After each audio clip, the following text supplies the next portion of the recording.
Theater. It's just what I do. Hi, best friends. Let's get to it, shall we? Oh, terrible.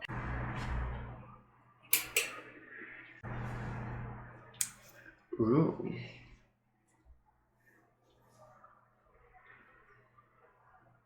Welcome back.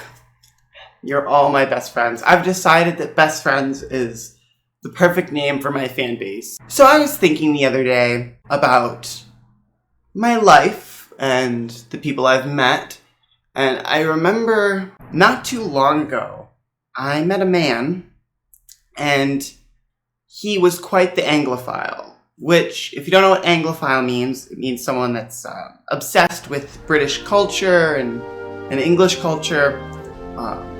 You may have jumped right to thinking about pedophile. It's not a pedophile. Anglophile is different. Although, ironically, he did turn out to be a pedophile. So I guess all's well that ends well. I remember, though, I would frequently make fun of him, well, behind his back, not to his face. I'm not a monster. And I would joke with my friends because he would do things like use what we would playfully refer to as Britishisms. Things like saying like lift instead of elevator. The one that always got us was cinema instead of like movie theater. So in America, you'd say like, I'm going to the movie theater, I'm going to the theater, I'll meet you at the theater.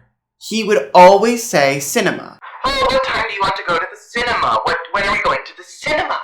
Which just feels very put on. It just feels very forced. And I should say, he did go to school in the UK for a short period of time. But you would think he was the Queen of England with the way he behaved. Maybe he was, I never checked. I guess that's just none of my business. I'm really feeling myself, as I should. He also would call all movies films. Are we going to see the film? Are we seeing the film at the cinema? Very easy to make fun of, so it was kind of like a fun little thing. I always got the feeling that he didn't think I was very creative. Well, guess what? Mama's about to prove you wrong. So, here is my pitch to prove to him and to anyone else that thinks that I'm not creative, that I don't have creativity just flowing out of every hole in my body. And I absolutely do. I only have holes and they only produce creativity. Here is my pitch for a play. If you want to steal it, I will come for you. I will come for you in the night. So please do not. It is my idea only. But I think it's really solid. I think it's built on a good foundation. So let's just start with talking about plays in general. So plays are boring. People had enough of that. Oh, Shakespeare, who's she? and I get it. I really do. I think it's time for a change. It's time to shake up the play world. Plays are traditionally done in acts, is a thing that I think I've heard once. And my play is going to be in parts.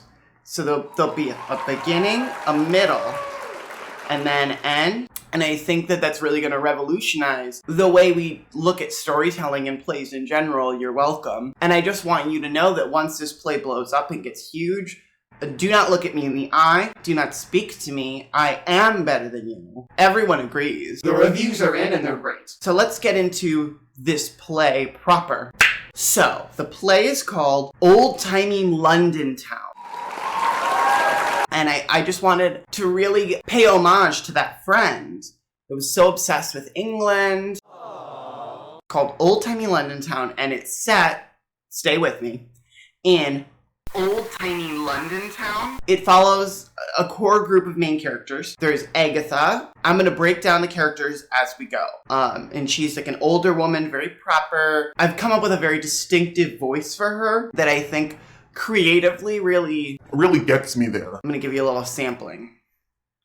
Hello there. I'm very British. And remember that she's very British because it will come into play later and There will be a test, and you already failed. you've got Delby. Delby is her youngest son. I'm feeling we cast someone in their 40s. He will be playing a very young 12, but I want him to be 40. And I feel like that pays homage to the fact that that guy did turn out to be a pedophile as well as an Anglophile. I'm feeling his voice is very soft, very gentle. Hello, it's me.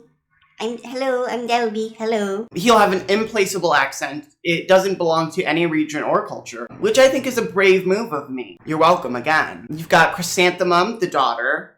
I'm thinking a woman in her 20s speaks with a fully American accent with current language and slang, as if she's not even a part of old-timey London. Because you've really got to subvert expectations at this point. Maybe even give her like a valley girl, like... Whatever. I don't even care about old-timey London town. Like, it's no big deal.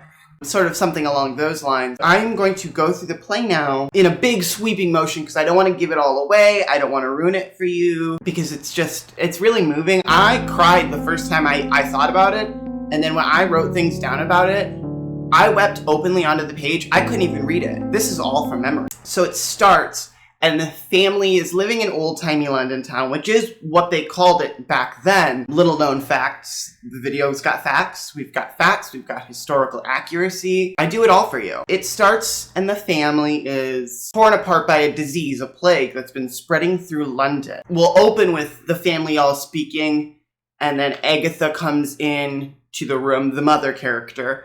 And every time she enters a scene, I want her to enter it by saying, I'm very British, I am. Because you need to remind the audience who that character is and how British they are, because they might forget, and we just can't have that. So every scene she enters, I'm very British, I tell you what. Which, again, you've got to make strong choices in this business, or you're just going to get drowned out. And they're all upset over this disease. It's plaguing the entirety of old-timey London town. Also, Jack the Ripper is there. He's on the loose. He's killing women, and rumors are kind of floating around that he's got some sort of superpower or supernatural ability to be able to get these women and not be caught. And the sets and costumes, by the way, will be beautiful. Very period appropriate, lots of production value. Most of our production value is going to go into the sets and the costumes, honestly.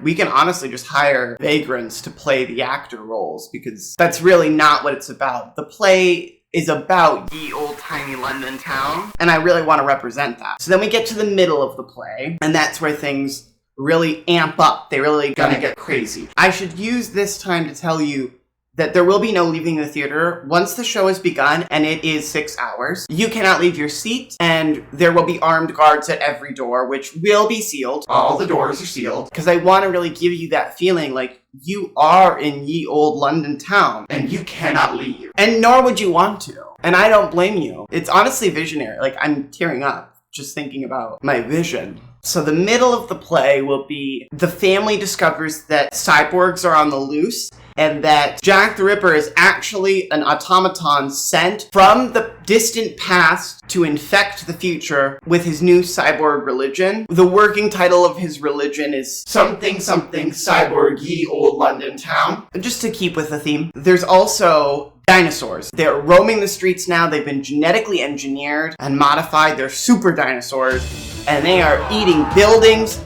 people, indiscriminately. Also, there's a secret society, and they're trying to convert everyone to their religion, separate from the cyborg religion. It's a different one. Do not think it's the same one. Please follow along. Disrespectful. There is also time travel. There's time portals all over the place. Also unrelated to the dinosaurs and the cyborgs and the secret society. The time portals are their own thing. They're happening completely separately. There are also witches and wizards, because Harry Potter. They're casting spells. They're going crazy on the stage. The special effects are amazing. We've got sparklers. We've got other sparklers. We've got a third box of sparklers.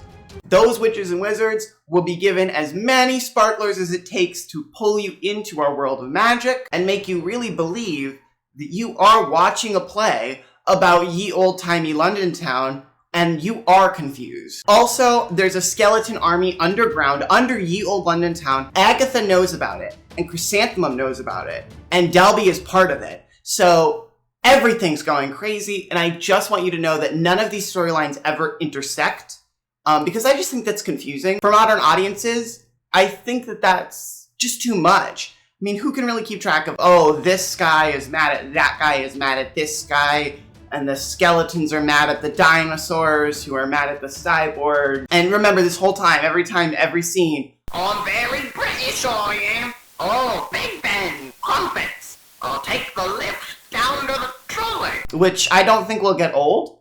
I mean, some have said, don't you think that would be exhausting and irritating? And I say to those people,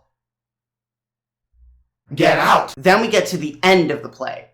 It's bombastic. It's huge. Most of the characters on stage, and there will be a lot of people on stage, because remember, you got cyborgs, you got witches and wizards, you got a secret society, you got whatever else I said. And I think I said one more thing than that. So you've got all these characters on stage. At one point or another, each and every one of these characters will say to another character, "This shall be our final battle." And that's going to be kind of like the tagline of the play. We'll put it on the playbills. This shall be our final battle. No context. It's not really explained. In fact, a lot of these characters wouldn't be battling each other. Some of them are on the same side, but they're just constantly saying it because I think it's just a good line. And I'm really creative. If you haven't noticed, it's kind of like it just Comes out of me. every pore in my skin is just creativity and acne. At the end, everything is solved and wrapped up neatly in a little bow, which ties in because Agatha realizes that the true meaning of Christmas is family and togetherness. And in doing that, I think she really gets to the heart of the message I'm trying to convey here. And really, it's the most beautiful part of the play. Because she comes out, I'm very British, I tell you I'm very British, Big Ben, Big Ben. And then she reveals the meaning of Christmas. Everyone lays down their weapons or sparklers. They come together as one unit to celebrate the birth of Cyborg Jesus, Who will bring about the final revolution. which will be featured in the sequel to this play, Ye Olde London Town 2, Ye Olde London Town. I'm also going to be producing and directing that, and just don't even try to get in on this show, because, boy, it's just amazing. I believe we will win many awards and accolades, and if you want in on the ground floor of this project, just let me know. If my pitch speaks to you in any meaningful way, I would love to hear from you. If you're willing to finance the show, it will cost $6 billion, but I mean, it's a small price to pay. For beauty and art, I think that no amount of money that other people pay and not me is too much for the beauty of my message, which is very clear. So you know what? Some people say I'm not creative, and look at me now. They must feel like fools. Alright, let's do an outro! Da-da-da-da-da. I'm very British. I'm so British. You wish you were as British as me. This is so stupid. Bye.